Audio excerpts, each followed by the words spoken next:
The original 520 ST, like this guy here, holds a special place in my heart as the first computer I ever owned. Now, this guy came up on eBay, a fair little bit ago, and it's a beautiful specimen on the outside. The case is in excellent condition, there's minimal yellowing, it looks great. But in this case, we all know it's not what's on the outside that matters, it's what's on the inside. It was what was on the inside that really piqued my interest. Let's take a look at this Atari ST, dig into it, and learn a little more about acceleration from the 1980s. Let's get to it.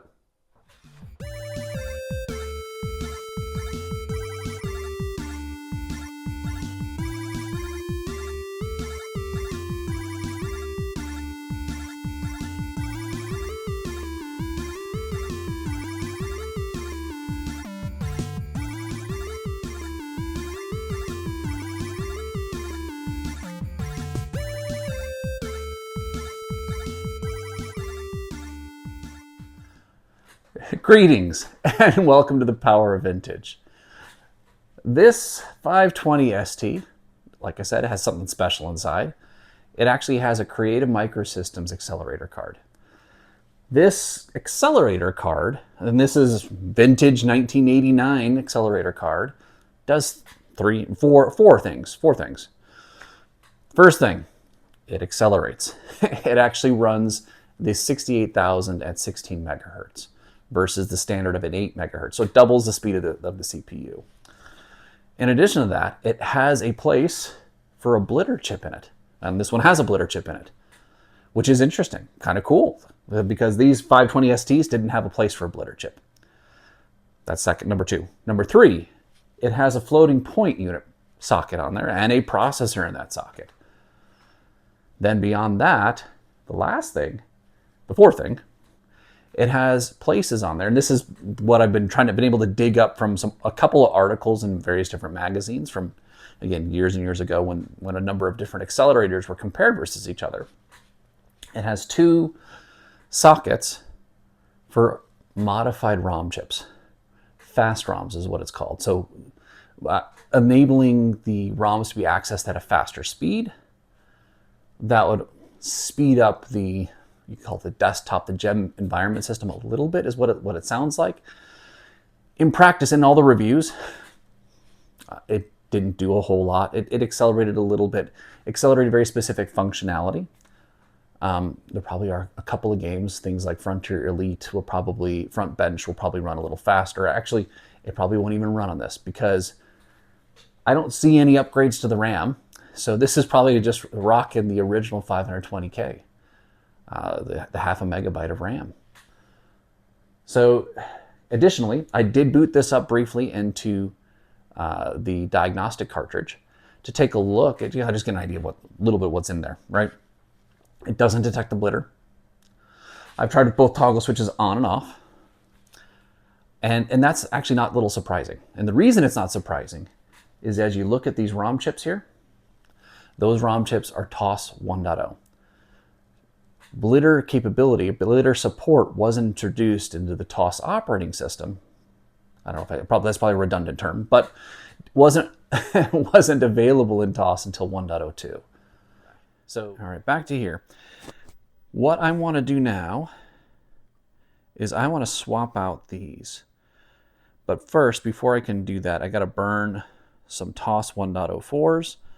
I don't have a decoder. There might be a TOS decoder in here as well. I don't know. I'm not sure. But I do know it works with the TOS 1.0s. So what I will do is I will replace it with TOS 1.04s, and see where we get that. So let me take a moment and burn some TOS chips. All right, we have ROM chips. 6 ROM chips. This is TOS 1.04. Yes, I didn't mark it, but it's marked well enough so that I can put them in. And I know they're TOS 1.04s. What we're going to do now, I'll use this nice little plastic spudger. I'm going to pop this guy out of its socket gently, very gently. See if I can't get it to move nicely. There's this lovely little hot snot here. Looks like the previous owner or the original installer used some hot glue to keep it from popping out. All right, here we go. That is one lovely, that's one lovely looking socket there. I like that plate there. That makes it easier to pop these guys off. All right, just making sure there's no issues with the legs there. No, wow, that's a lot of really fine wiring down there below. Doesn't look like a standard product now, does it? Maybe those are fixes. Maybe that was done as made new, but hey, there you go. All right, we're gonna pop out these TOS 1.0s. I am not going to be tremendously careful. I'm gonna be tremendously careful with the board. I don't really care what happens to these chips. I've got, if you've watched any of my previous videos, I've got a million of these.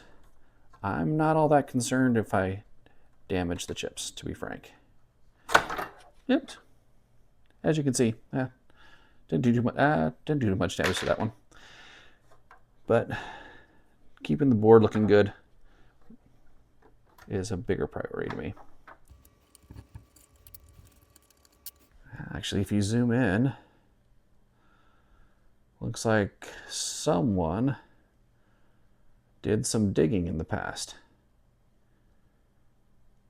As you can see, they didn't break any traces, but there was clearly some damage from someone digging. Oh well. Okay. You know, one of the things I'm also thinking of is that even if this doesn't work, or this isn't something that I want to keep, blitters are really hard to find. You can find them in a few of the Atari STEs, but really they are hard to come by. And I am working on, top secret, the video is probably going to cut. This video will probably come up before the other one. I'm working on what's called an H5 Phoenix board, which is a remake of the Atari STF motherboard with a lot of really cool extra added features. And there's a lovely spot for a blitter on that. And I'm considering maybe taking this blitter and using it on that. We'll see. From this accelerator. The one thing that limits this functionality more than anything else, and I kind of mentioned it on the side when going in the diagnostic cartridge, right? This only has 512 kilobytes of RAM. And you know, that right there is a really limiting factor in the usefulness of being able to use this guy.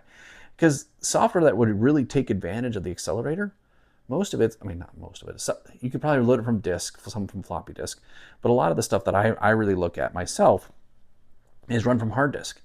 And you need at least 1 megabyte of RAM in order to actually really make the hard disk usable for an Atari ST. Because that the drivers for the hard drive take up just enough RAM that it pushes it below the minimum ability to run certain software. All right, enough ranting on my part. These are situated so that, here, let's zoom in. Actually, let's zoom out, zoom in. There we go. So that they go low 0, low 1, low 2, high 0, high 1, high 2. Lining up the notches, we are good to go. You know, it might be interesting to stick this guy in a different Atari ST, but in reality, I have a 32 megahertz booster on one of my STEs. While it makes TOS a lot snappier in that environment, it helps boost a little bit on some programs. Again, games, it boosts a little bit, but not so much that it's like, holy cow, night and day, right? So going from 8 megahertz to 32 megahertz, if it doesn't make tremendous amount of difference, I can't imagine what going from 8 to 16 will do. The blitter chip, on the other hand, That'll make a difference in the little bits of software, mostly games, as well as desktop operations that use it. It'll make those a little faster. What we'll do here is we're going to get this, see if we can't get this running, see if we can't get the blitter detected, the floating point unit. Hopefully, I would think that TOS 1.04 will detect an FPU. Really, FPUs aren't really used that much in Atari STs. I have one of my Mega STe. I don't know any software that uses it other than just, hey, I could do it. It was easy. All right, we are good to go. I'm not sure which toggle is with the booster, which one is not. We'll find out soon enough. Let's plug it in, get this.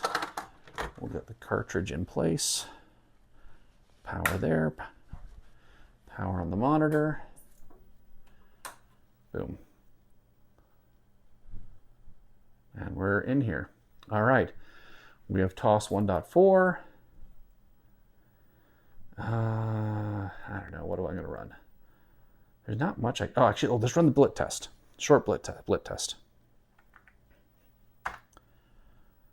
Connect monitor. Seriously? Whatever. All right. All right. What we're going to do now, I'm going to hook up a hard drive, my Ultra Satan, to this, and we're going to do some gem benching. All right. Compare this guy versus a standard Atari 1040 STF. See how it functions. All right, we'll be right back. Of course, I have the Ultra Satan hooked up. I don't even know if it'll actually, Gem Bench will actually run with whatever RAM's left on this guy. All right, let's see if it boots. Yeah, we're good. All right. Let's try sysinfo first off. Where is sysinfo? It's around here someplace, right? A front bench. My guess is that will not work. It's under office. That's where I put it. Sysinfo.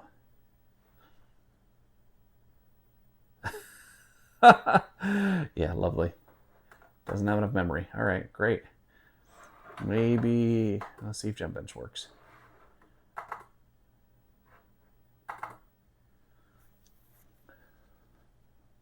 All right, so let me lower the camera here so I get a better view of the screen.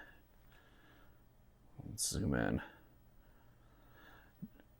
All right, so what it does say is, blitter is enabled. So this is comparing to an STE. We're going to open a test, and we're going to pick STF FM 1040. There we go. All right, so 1.04, blitter not present. We got blitter enabled. We're comparing same resolution. NDVI, nothing. Boom, boom. All right, it's a good comparison.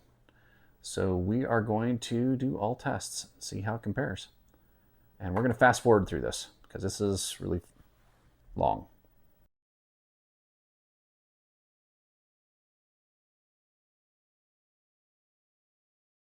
Okay, we're done here. And as you can see, this is significant. I mean, again, this is a benchmark.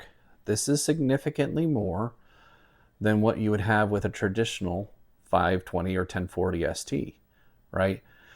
However, I do think that the majority of this differential is due to the blitter and less due to the CPU.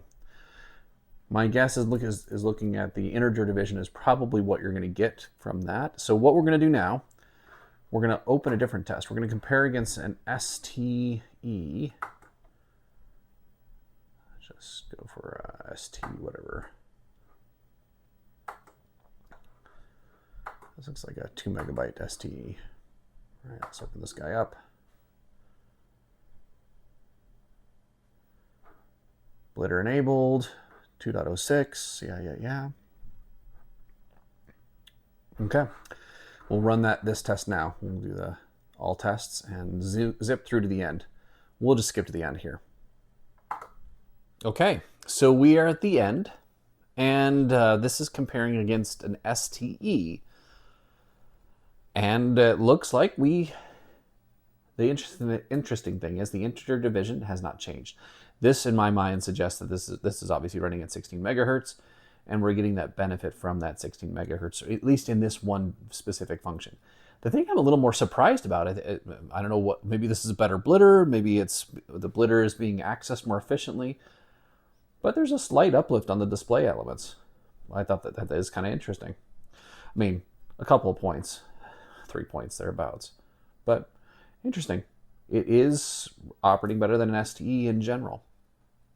So what I want to do next, and I'll run through Gebench one more time. I want to flip the toggle switch down and see what that does. Flip this down. All right, see if that just totally disables everything, and we'll compare again. We'll just compare against the STe because that's easy. So we got to power it off, power back on, and we'll be good to go. All right, the switch is flipped down now. I'm going to boot into toss. I'm just glad we can get Gebench to work on the limited RAM remaining after the drivers are in place. I'll zoom in here. I'm not gonna change the reference. It says the blitter's enabled. Interesting. So maybe the blitter's all, well, let's see what the energy, actually, let's just test the CPU. Let's do a quick CPU test. Sorry about that.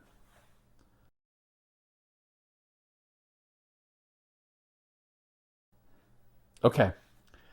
Interesting. So flipping the switch downward left the blitter enabled, but clearly reduced the speed to basically normal speed, right? 99% basically is the same as everything else, 8 megahertz. Yeah. And I didn't realize it in the previous test. I didn't notice it, but the FPU says not present, not present. It's not detecting the FPU. It didn't detect it before, because we would have noticed that number there. So FPU for some reason isn't working. Maybe there's some jumpers on there I need to set properly. Maybe TOS 1.04 doesn't detect an FPU. Not sure. All right. So the next thing, I'm going to do a quick test. We're going to test the display briefly, and that's going to give me an idea. It says the blitter is enabled. Let's see if the blitter is actually enabled.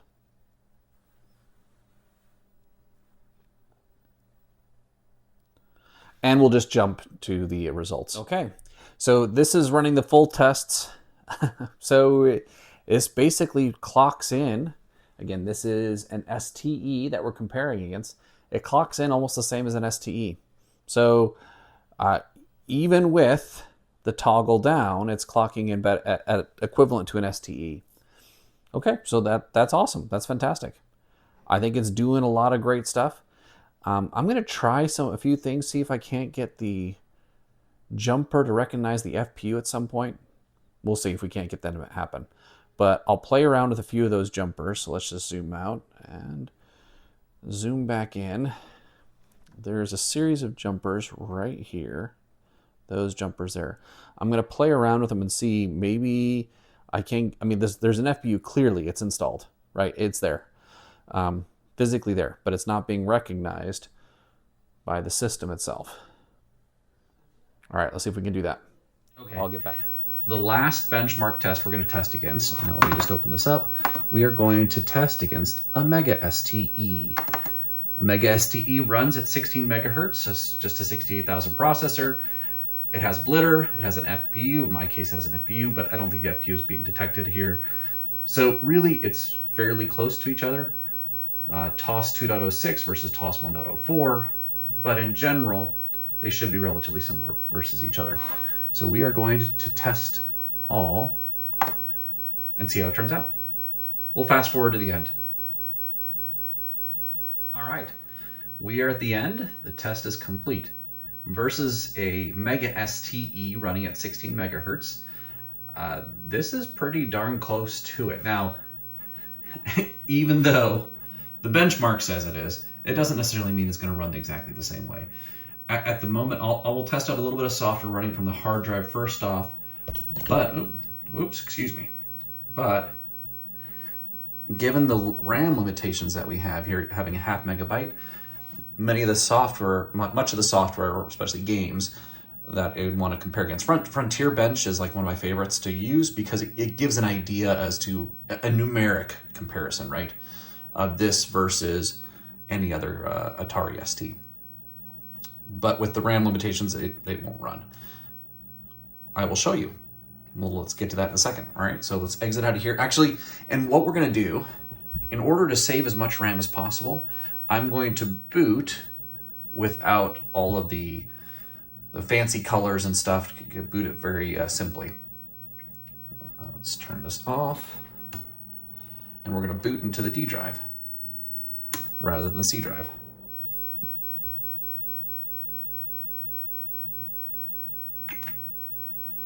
And then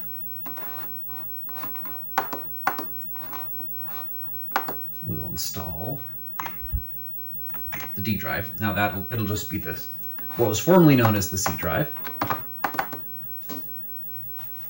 And let's see. Let's just see if we can get front bench to run. Yeah, not enough memory. Okay, that's not gonna work. Let's take a look at, well, we got to take a look at Ultima 4, of course. I believe this will run. I think I saved enough RAM so that it should go from the hard drive. Yeah, it looks like it's working.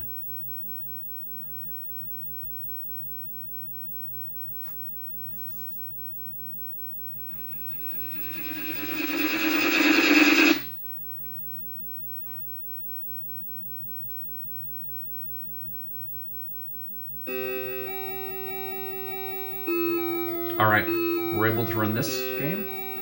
We'll just power off and just power back on.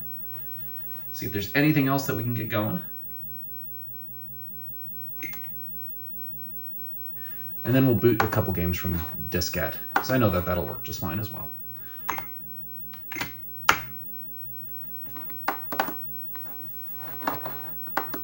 Let's see here.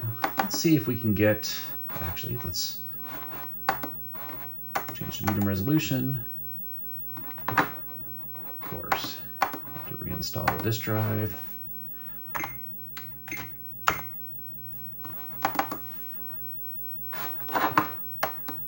See if we can get this info to work. Yes, it will work this time. Perfect. Let's see here. 512K. Doesn't give the speed, but that's okay. Coprocessor not available. It's not showing the coprocessor. It shows the blitter. All right, we're good to go here. We'll just quit out of here. Let's see. I don't think, I think Dread won't work. I think that's about it of these games. What I'm going to do now is we're going to power off.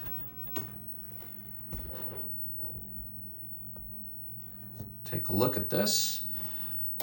Turn off the hard drive, turn on the floppy drive, and we will boot up Wings of Death.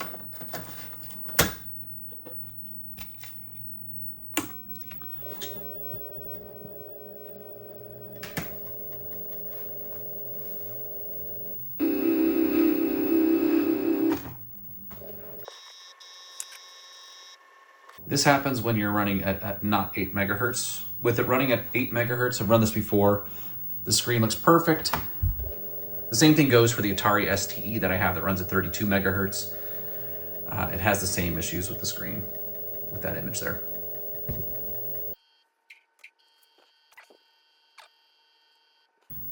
Sorry, disk B, not disk 2. All right, there we go.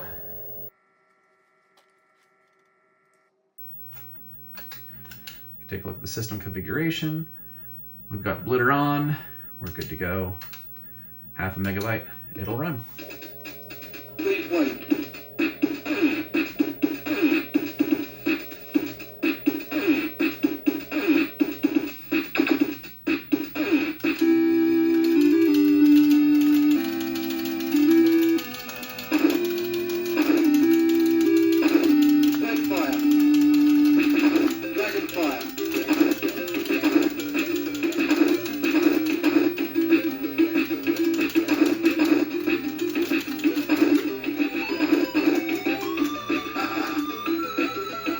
All right. Fun enough. Fun and games. All right. So what we're gonna do? You saw Wings of Death running fine from floppy. Ultima 4 running from hard disk. We're gonna run Stunt Car Racer, in large part because this is a 3D game, and hopefully we'll see a difference between the performance here.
Okay, after a little more playing around with these jumpers here, different combinations, permutations off camera, still not able to get anything to work. Looked for the documentation some more, unable to find anything.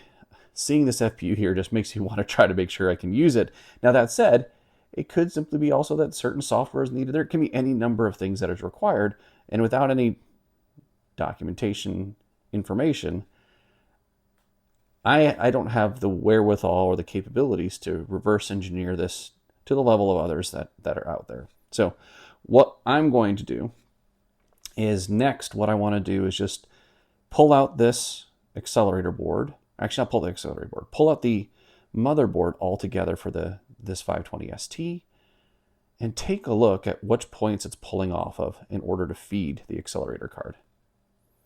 All right, so first off, we're just going to disconnect this guy. Disconnect the hard drive, the Ultra Satan over here. Slowly but surely. There we go. Monitor.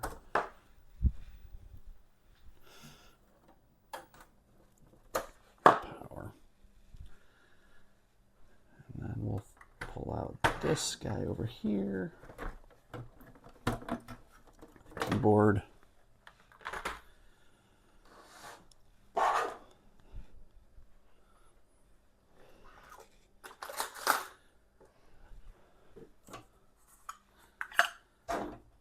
My guess is it's actually pulling from the MMU over here.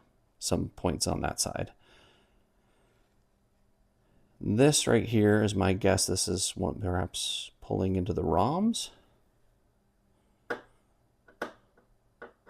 but I'll do a little more research as to what exactly that point is giving it. It could be like a CE signal. Let's see, are there any other? Interesting, those three. These lines here look factory bodges. I've seen these before on other earlier Atari STs as well, 520s especially. But those three lines, they're going to the CPU, the 68K, which is interesting. It's marked black, green, and white. Excuse me. Let me take a picture and get an idea of what those signals are. Okay. So what we're going to do here is we're going to figure out which pins these are. If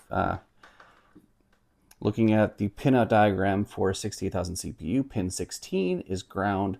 I believe this is pin 1 here. So we'll just do a count off. 1, 2, 3, 4, 5, 6, 7, 8, 9, 10, 11, 12, 13, 14, 15, 16, 16. Let's just check for ground.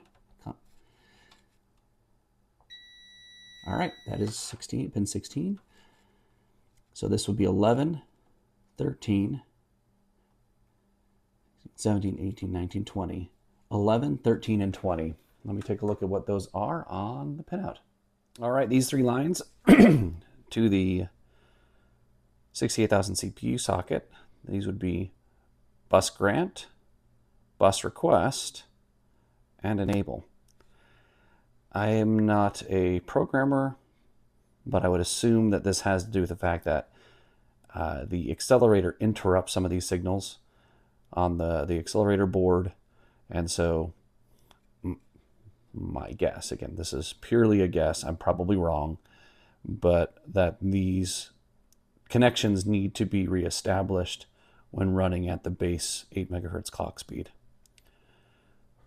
I could remove them and then tack them on again, but I'm not going to do that. All right, let's flip this guy over, get him reassembled and put back into place. The nice thing is that if I wanted to transfer this accelerator board to maybe a different computer at some point in time, I now know exactly where to make these connections, which will help actually in transferring if I needed to. Perfect. I have my own documentation now, at least for that, where it's connected and where it works today. All right, my final thoughts on this.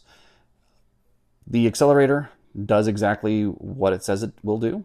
It accelerates to 16 megahertz, the CPU, provides blitter, provides an FPU. Now, I'm not able to get the FPU to work. I assume it worked if you had it set up properly. And if I had all the documentation, great. Benchmarking, using the gem bench, it benchmarks literally equivalent line on line with a Mega STe. Does that mean it performs at the same level? No, the Mega STe has some cache that allows for the CPU to benefit more from the higher clock speeds of the 16 megahertz.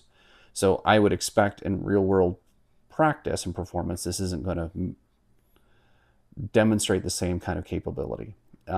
Additionally, if you look at the time period assessment, so I think 1989 to 1990, the magazine article that I was looking at comparing the various different accelerator boards of the time, the three different accelerator boards, there was one that had cache. And it blew this one, as well as the other competitor, out of the water from a performance standpoint, from a real world performance standpoint. That allows for the CPU to take full advantage, or more full advantage, of the higher clock speed, as opposed to being pinned down to this lower RAM that's also shared with the video system as well. So you only get the benefit when the CPU is doing calculations all on its own, which is fine, and in some instances that actually works. So I'm not going to say that this is a bad thing. I think it's a fine thing. The accelerator works. I'm happy to have it. It's a piece of history. And hey, do I leave it in here? Do I move it somewhere else? We'll see. Do I add some RAM to this guy in order to make this more effective of an accelerator board? Maybe. There's a nice little RAM upgrade. I've done it on a couple of my other 520 STs, boosting it up to 4 megabytes of RAM. We'll see. But at this time, we are done. thank you for watching very much. Appreciate the time. Hope you enjoyed this walk back in history. And hey, what could have been done with an Atari ST in 1989 or so? 520 ST. Have a great day.